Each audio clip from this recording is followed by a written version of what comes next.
നമസ്കാരം. ലോക്സഭാ തെരഞ്ഞെടുപ്പിൽ സമ്മതിദാനാവകാശം നിർവഹിച്ച് എൻ.ഡി.എ സ്ഥാനാർത്ഥി സുരേഷ് ഗോപിയും കുടുംബവും അദ്ദേഹം മത്സരിക്കുന്ന തൃശൂർ ലോക്സഭാ മണ്ഡലത്തിലെ മുക്കാട്ടുകര സെന്റ് ജോർജ് എൽ.പി. സ്കൂളിലെ 115-ാം ബൂത്തിലാണ് സുരേഷ് ഗോപിയും കുടുംബവും വോട്ട് ചെയ്തത്.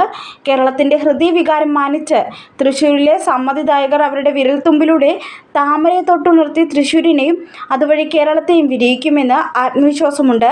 എനിക്ക് വേണ്ടി എനിക്ക് ആദ്യമായാണ് വോട്ട് ചെയ്യാൻ സാധിച്ചത്. അതാണ് ഏറ്റവും കാര്യം. ഒന്നാമത്തെ വോട്ട് തന്നെ എനിക്ക് ചെയ്യണമെന്ന് ആഗ്രഹമുണ്ടായിരുന്നു. ഒരു മുതിർന്ന പൗരനെത്തി പിന്നെ 10ാമത് വോട്ട് ചെയ്യാവുന്ന സ്ഥിതിയിലെത്തിയെന്ന് സുരേഷ് ഗോപി പറഞ്ഞു.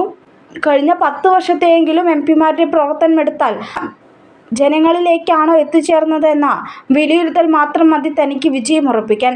തെരഞ്ഞെടുപ്പ് വൈകിയത് മൂലം ജനങ്ങൾ ഏറെ ബുദ്ധിമുട്ടിയതായും അദ്ദേഹം അഭിപ്രായപ്പെട്ടു. ഗുരുവായൂർ സന്ദർശനത്തിന് ശേഷം രാവിലെ 6:30ഓടെയാണ് സുരേഷ് ഗോപിയും കുടുംബവും ബൂത്തിലെത്തി സമ്മതിദാനാവകാശം നിർവഹിച്ചത്.